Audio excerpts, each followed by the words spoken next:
할렐루야. 하나님께서 귀한 찬양 영광 받아주신 줄 믿습니다. 자, 옆에 분과 같이 인사합니다. 하나님께서 당신을 기억하시고 함께 하십니다.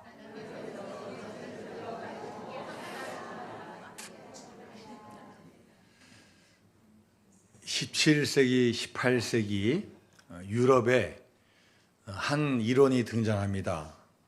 당시 유럽의 계몽주의라는 철학이 나왔고, 또 그 영향을 받아서 신이 과연 존재하느냐에 대한 여러 가지 이야기를 하면서 이신론이라는 이론이 나옵니다.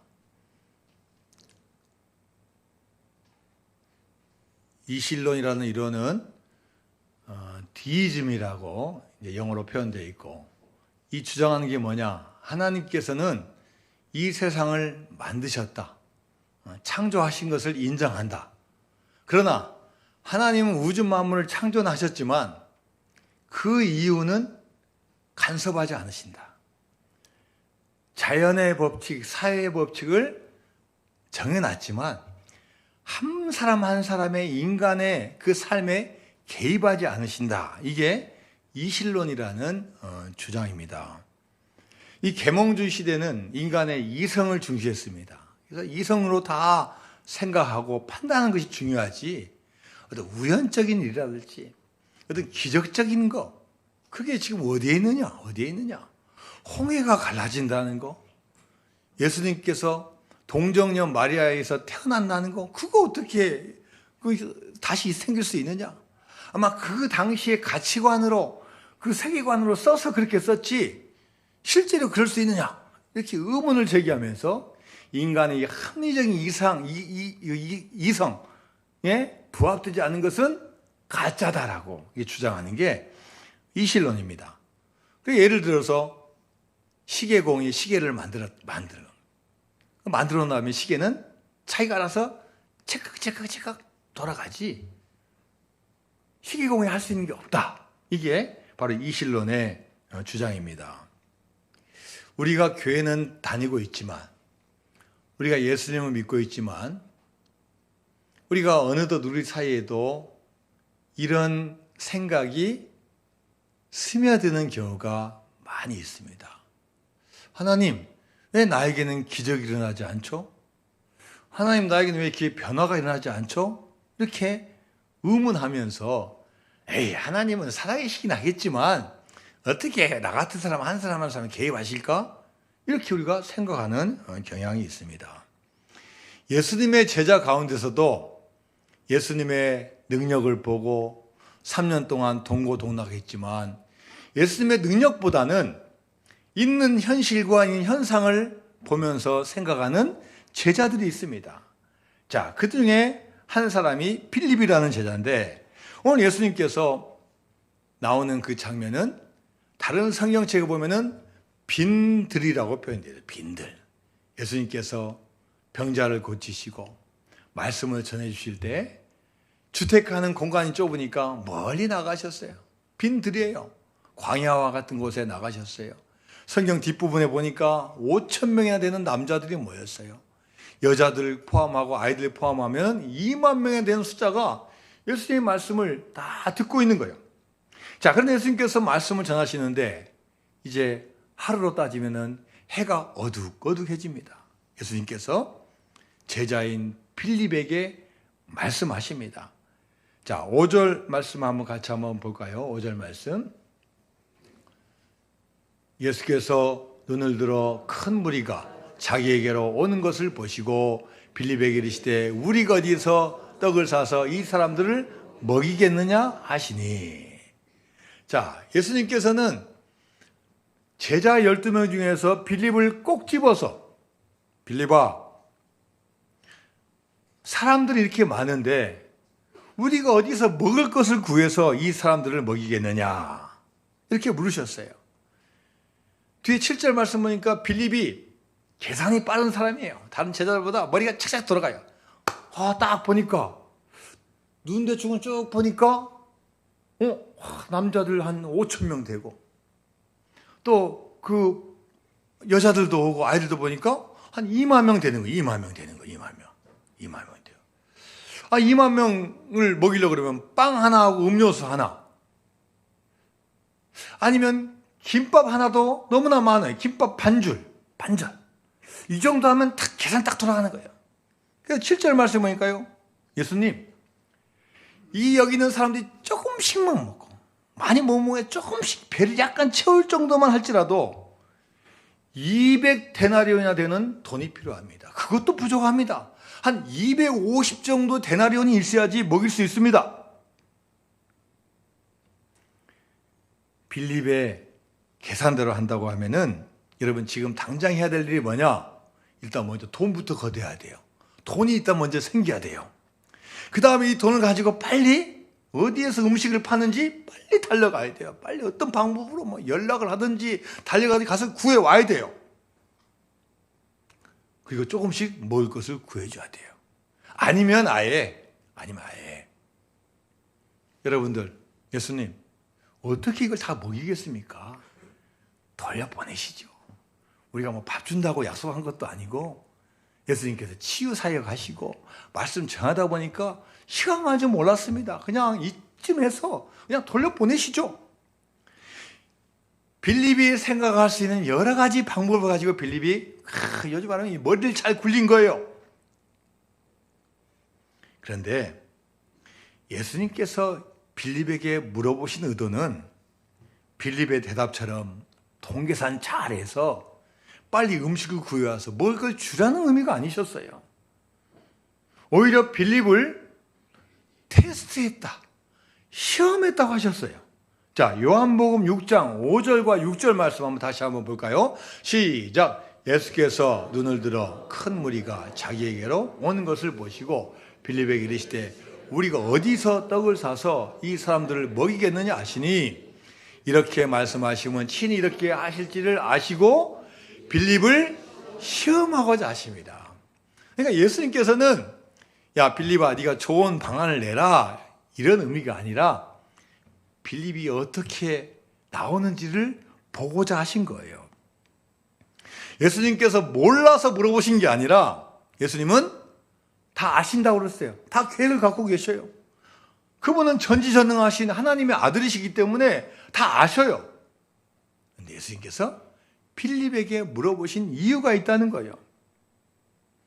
예수님은 3년간의 공생의 기간 동안 제자들과 대화를 많이 하셔요. 대화를. 몰라서 물어본 게 아닙니다.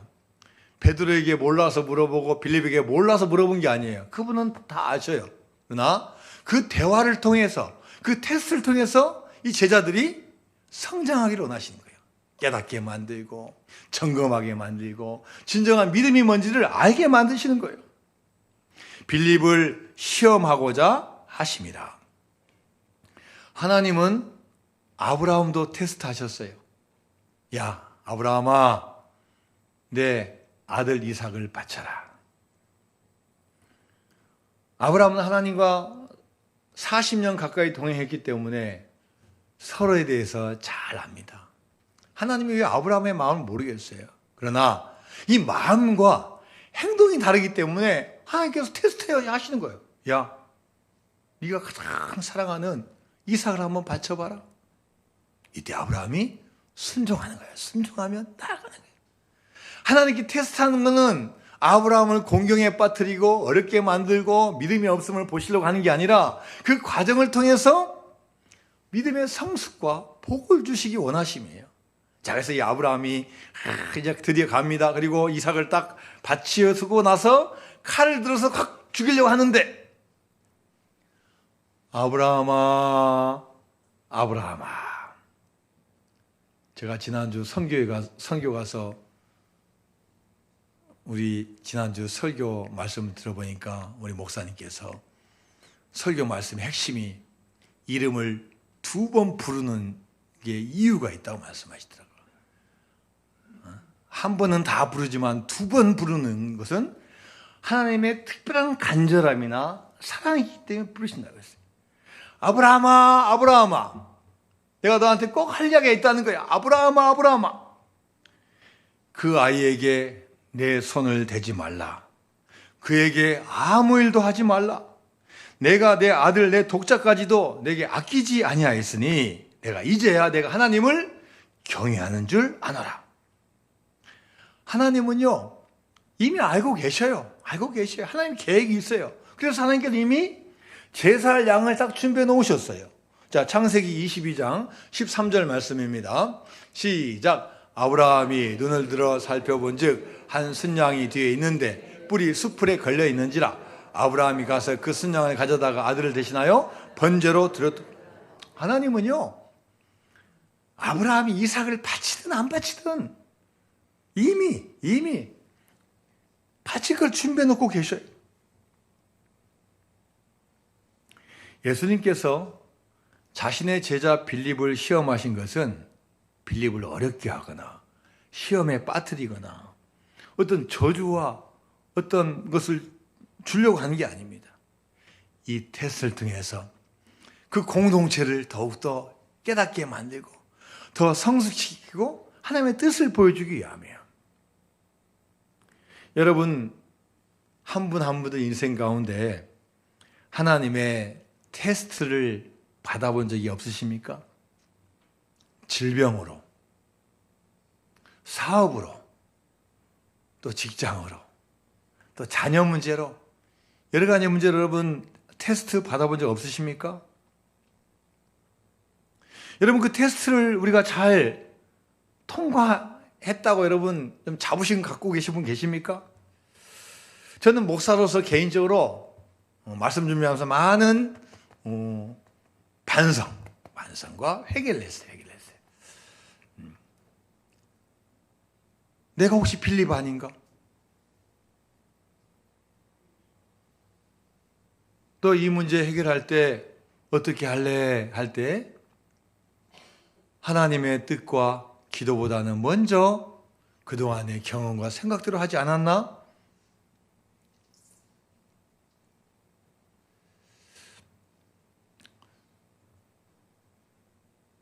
경기도에 있는 한 교회에 한 여자 성도께서 간증한 내용입니다.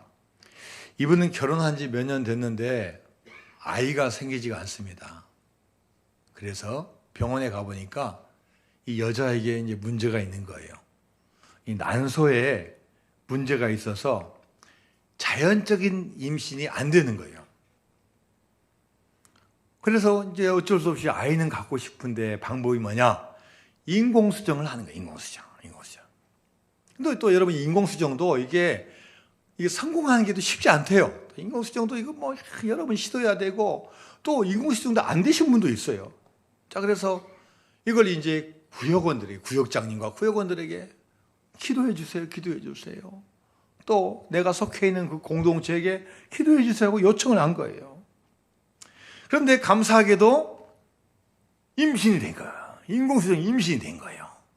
많은 분들의 기도와 염려와 관심 덕택으로 임신되어가지고 아들을 탁 낳았어요. 아들이. 이 아들이 이제 1살, 2살, 3살, 4살, 5살 때까지 건강하게 자랐는데 5살 때 유치원 갔다 와서 엄마한테 어린이집에 갔다 와서 이렇게 이야기를 하는 거예요. 엄마, 나도 동생이 있으면 좋겠어요. 이 어린이집 가보니까 형제들이죠. 형제 자매들이 있는 거 보니까 아이고 나는 혼자인데 뭐 같이 있으니까 부러운 거예요. 이 꼬마의 말에. 엄마, 나도 동생이 있으면 좋겠어요. 근데 엄마는 알고 있잖아요. 인공수정을 통해서 어렵게 나왔고 내가 자연적으로 안 되니까 이미 마음적으로 포기하고 있는 거예요. 그래서 이 엄마가 이 아들에게 이렇게 이야기했어요. 아들아, 엄마는 너 하나로 충분하단다. 필요하면 네가 하나님께 한번 기도 한번 해봐. 그런데요, 그날 이후로 식사 시간만 되면은 이 아이가 기도하는 거예요. 그것도 무릎을 꿇고 기도하는 거예요. 하나님, 뭘 주세요? 동생을 주세요. 동생을 주세요. 이 아이가요, 이 꼬마가 기특하게도 간절히 기도하는 거예요. 그리고 이 식사 때만 기도하는 게 아니라 잠자리에 들기 전에도 무릎을 꿇어요. 이거야. 뭘 기도해요? 하나님, 동생 주세요. 엄마하고 아빠는 별로 포기했었고 관심이 없는데 이 아들이 동생 달라고 기도하는 거예요. 근데 기도한 지 얼마 뒤에 이상해. 임신을 했어. 임신했어. 이 두 부부가 깜짝 놀랐어. 감사하고 기뻐서 어쩔 줄 몰랐어요. 그런데 회개가 되는 거예요. 인공 임신도 아니고 인공 수정도 아니고 자연적으로 임신됐는데 회개만 안 돼요. 하나님, 저는 이 건강의 문제, 자녀의 문제, 병원 가서 진단받고 그것만 생각하고 그대로 우리가 행동했지, 하나님의 은혜, 하나님의 은총, 하나님의 기적을 기대하지 않았음을 회개합니다. 제 인생에 있는 우리 모든 문제를 하나님께 먼저 간구해야 되는데, 맡겨야 되는데 그러지 못함을 회개합니다. 난소에 문제가 있으면 어차피 안 되라고 우리가 판단한 거 회개합니다. 하나님 놀랍게도 그 가정에 셋째까지 주시는 축복을 받았다는 간증이 있었습니다. 여러분, 우리가 안 되는 것, 우리가 노력을 안 해서 안 되는 거 아닙니다. 우리 대한민국 우리 국민들과 우리 사회를 보면요, 어느 나라 못지않게 열심히 하셔요. 정말 열심히, 제가 다 비교할 수는 없지만 열심히들 사셔요. 얼마나 열심히 일하시고 어떤 거 맡겨주면 열심히 노력하시고 헌신하시는지 몰라요. 여러분들이 노력을 안 해서 안 되는 게 아니에요.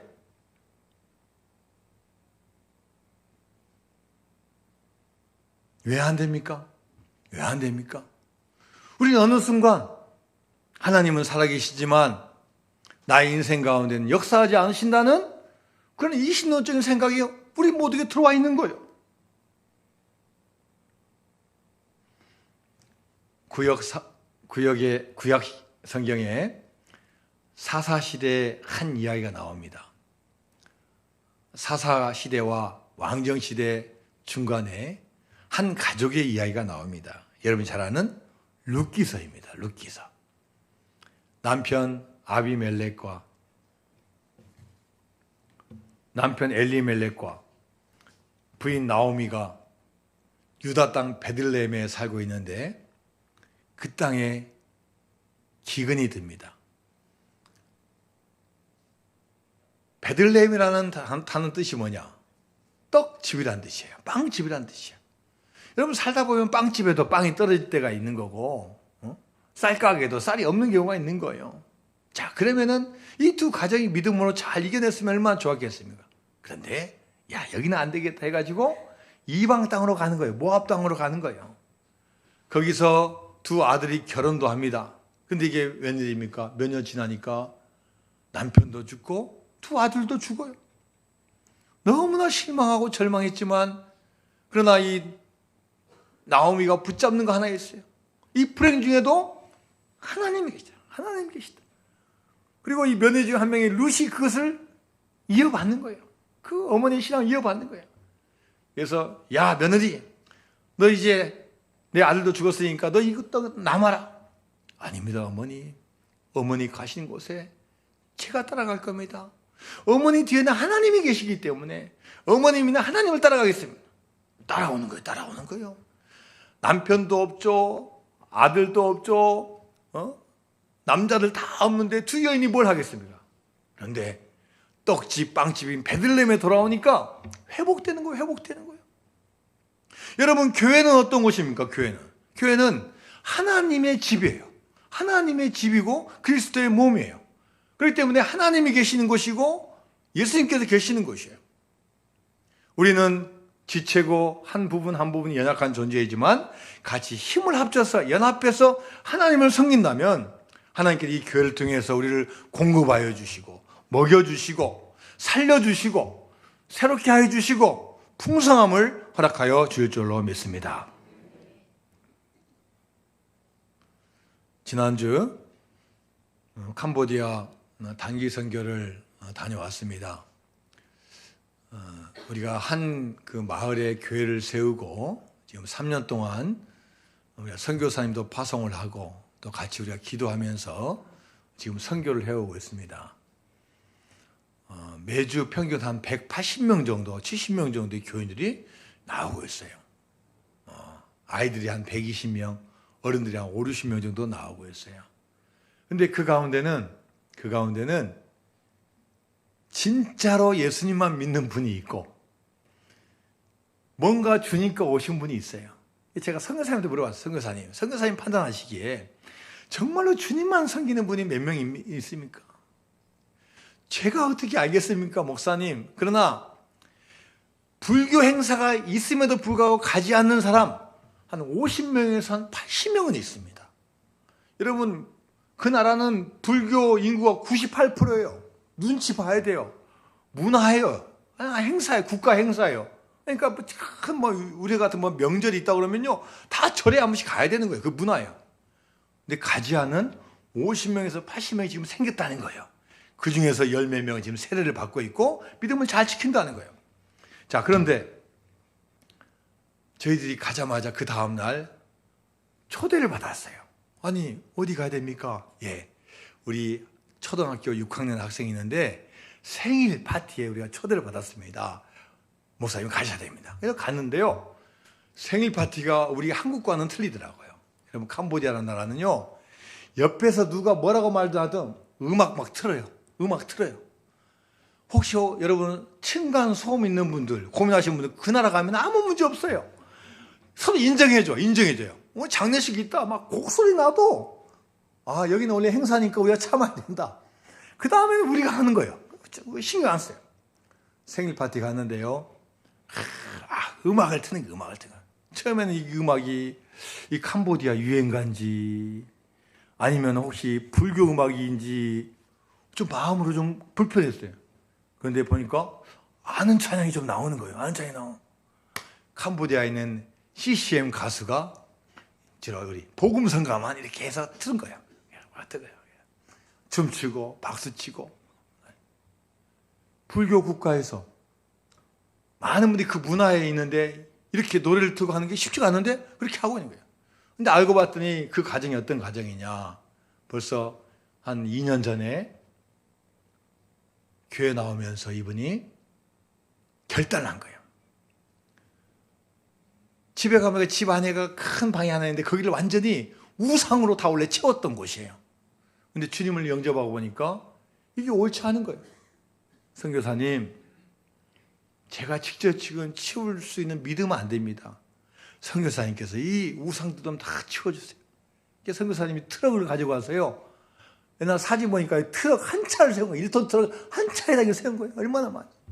그리고 이게 종이가 아니고 나무가 아니에요. 막 금속 같은 게 있어가지고요, 태우는데 하루가 걸려요. 하루가. 아침부터 저녁까지 태웠대요. 우리나라 돈으로 하면 1,000만 원이 넘는 돈이니까 그 나라 사람으로 하면 이거 어마어마한 돈, 수천만 원어치를 그냥 포기하고 예수님만 믿는 거예요. 이분들이 그 다음날 이제 예배드려 나왔습니다.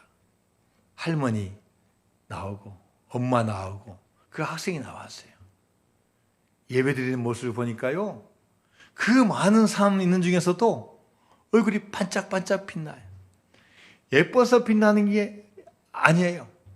제 설교 말씀에 은혜 받은 게 아니에요. 제가 한국말로 하는데 번통역하는데 그분들이 얼마나 알아먹겠습니까? 아니에요. 주님을 믿는 믿음이 있으니까요, 얼굴이 환해. 웃어요. 눈물. 잘못하면 목사님 착각할 것 같더라고요. 은혜 끼쳐서 그런 게 아니야. 예배 드리는 게 이분에게 너무 감사한 거예요. 너무나 감사한 거예요. 표정이 환하고 눈물 흘리고, 또 이분들을 응원해주기 위해서 또 프놈펜에서 몇 시간 또 차를 타고 또 왔어요. 같이 예배드리러 왔어요. 그렇다. 하나님께서 사랑하는 사람들을 기억하시고 선택하시고 인도해 주시는 거예요. 할렐루야. 예수님께서 빌립에게 물어보신 것은 빌립에게 어떤 좋은 방법을 원해서 물어보신 게 아니에요. 세상적인 좋은 방법을 원해서 물어보신 게 아니에요. 이렇게 빌립이 대답할 때 그 뒤에 안드레가 등장합니다. 이 안드레는 한 아이가 가지고 온 오병이요, 물고기 2마리와 떡 5개 가지고 있는 도시락을 가져온 거예요. 물고기 2마리가 어떤 물고기냐 찾아봤더니요, 이 물고기로 번역된 단어가 옵사리오니 옵사리오. 큰 물고기가 아니에요. 도시락에 들어가는 조그마한 물고기를 말하는 거예요.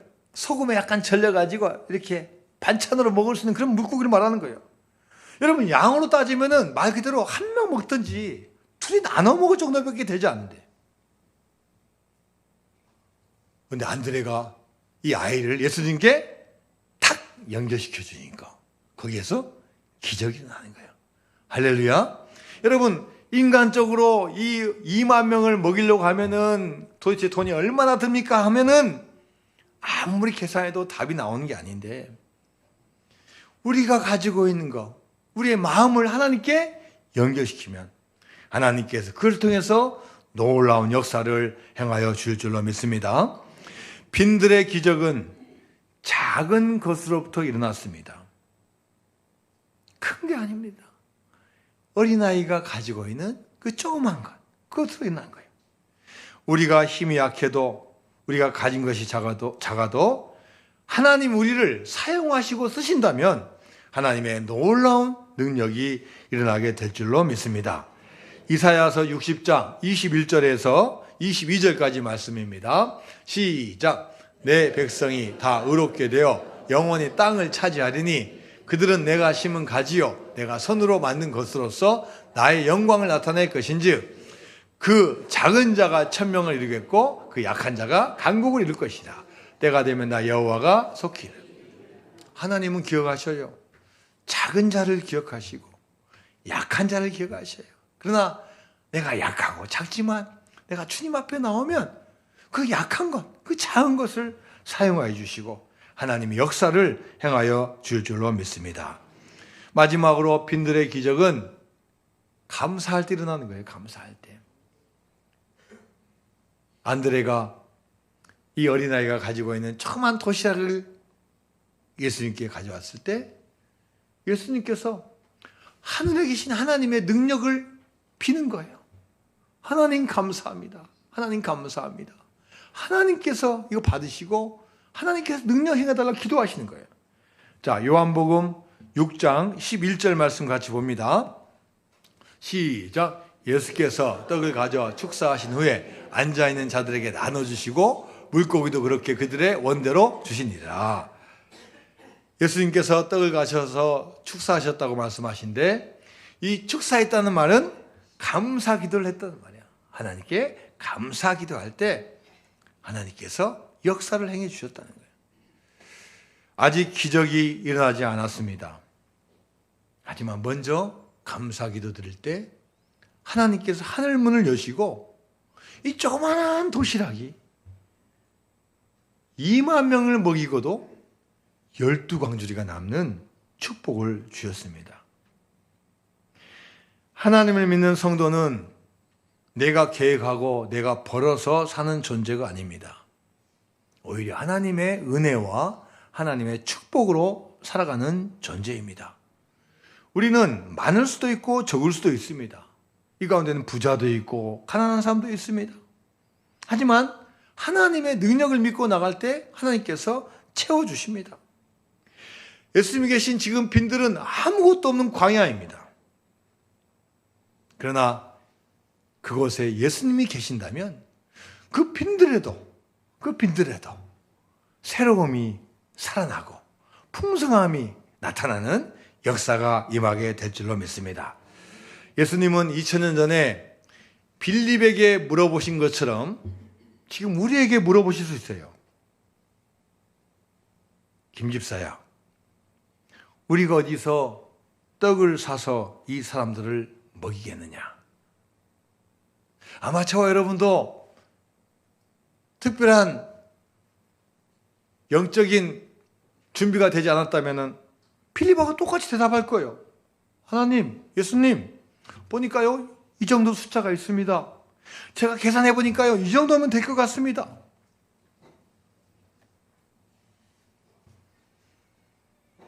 예수님께서 이렇게 물으셨을 때 여러분 우리는 어떤 대답을 해야 되겠습니까? 믿음의 방법 우리가 한번 생각해 보지 않아야 되겠습니까? 주님은 전능하신 분입니다. 주님은 창조주이십니다. 주님은 구원자이십니다. 주님은 생명의 떡이 되십니다. 우리를 먹여주실 수 있고 인도하실 수 있습니다. 믿음이 세상을 이길 수 있습니다. 세상이 이 모든 것을 이길 것 같지만 우리가 믿음 안에 굳건히 서 있다면 우리는 세상을 이길 수 있습니다. 다른 거 다 부족해도 오직 믿음 하나 가지고 있으면 우리는 이 세상을 이길 수 있습니다. 오직 믿음으로 한 찬양이 있습니다. 세상 흔들리고 사람들은 변화해도 나는 주를 섬기리. 주님의 사랑은 영원히 변하지 않네. 나는 주를 신뢰해. 오직 믿음으로 내가 살리라. 오직 믿음으로 내가 살리라. 여러분, 시대는 계속 변하고 트렌드도 계속 변합니다. 그러나 믿음은 변하는 게 아닙니다. 우리가 주님 믿는 믿음 안에 굳건히 서 있다면 주님께서 여러분 한 분 한 분에게 찾아와 주셔서 여러분에게 오병이어의 기적을 행하여 주실 줄로 믿습니다. 여러분, 한 주간도 믿음으로 승리한 여러분 되시기를 주님의 이름으로 축원드립니다.